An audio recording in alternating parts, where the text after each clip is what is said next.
mercredi vers les 11h et quelques minutes. Et ça s'appelle Les Oubliés. C'est sur Wattpad que je publie. Je vous mettrai le lien en barre d'infos. Ça s'appelle Les Oubliés. On va suivre une jeune fille qui se réveille, mais elle ne sait plus qui elle est. Elle a perdu tous ses souvenirs et elle se retrouve dans un grand bâtiment avec des personnes qui auraient bizarrement changé des choses sur elle et qui lui veulent du mal ou non, elle sait pas trop, mais elle sait qu'ils sont liés à sa perte de mémoire et il va se passer plein de trucs. Je dis pas que c'est la meilleure histoire du monde, absolument pas, parce que hier j'ai fait la relecture et réécriture du prologue et je me suis rendu compte que c'était pas aussi bien que ce que je pensais. Mais vous pouvez aller jeter un coup d'œil si ça vous intéresse. Voilà, c'était l'annonce et l'introduction du jour. Et du coup, on va pouvoir passer aux questions. Et je vais arrêter avec ce mic brushing qui est décidément très nul, j'ai l'impression. Alors, du coup, la première question pour ce mini bookmas.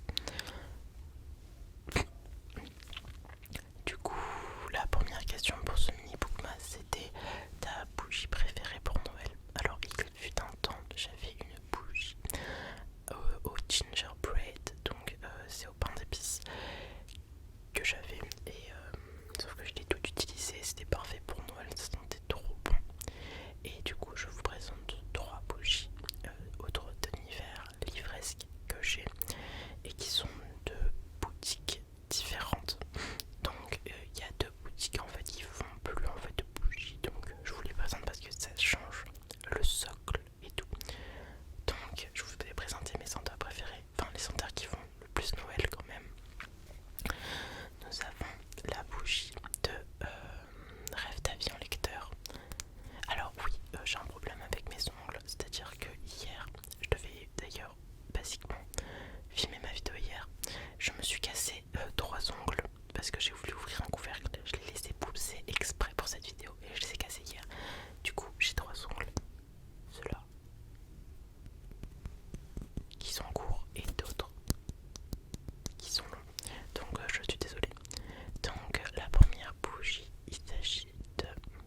façon du bois, surtout en bougie, genre du bois du feu de la cheminée. Alors je sais pas ce que ça correspond en bas, mais c'est trop bon. Et du coup, hop, c'est une bougie blanche avec des petites étoiles dessus. Voilà pour la Carnum Inflammary. Et enfin,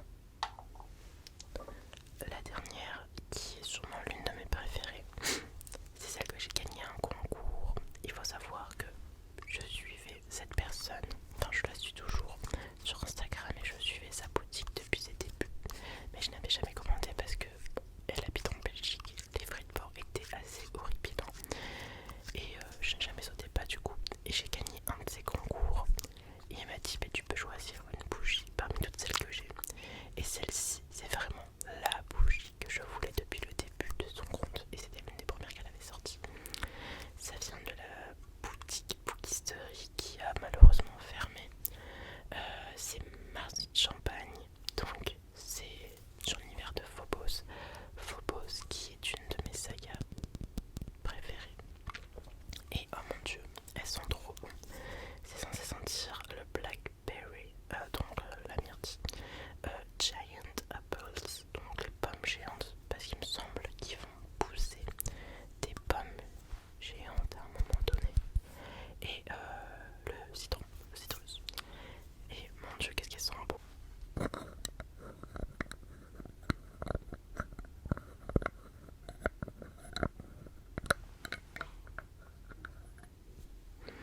Oh putain, on va être poli. Qu'est-ce qu'elles sont bon. Je sais toujours pas qu'est-ce que ça sent. Vraiment, ça a une odeur que je connais. Mais concrètement, cette odeur d'où je la connais, je ne sais pas. Donc elle est orange avec des paillettes et il y a une toute petite étoile. Ça a un peu l'odeur des chewing-gums à la myrtille fritant. Voilà. Voilà pour les bougies. Et maintenant, je fais la deuxième question, qui est les plus beaux titres que tu as dans ta bibliothèque. Les plus beaux titres de romans. Et c'est trop bien parce qu'en ASMR, c'est trop bien la poésie. Je n'ai pas pu choisir un titre, j'en ai pris 1, 2, 6 énorme.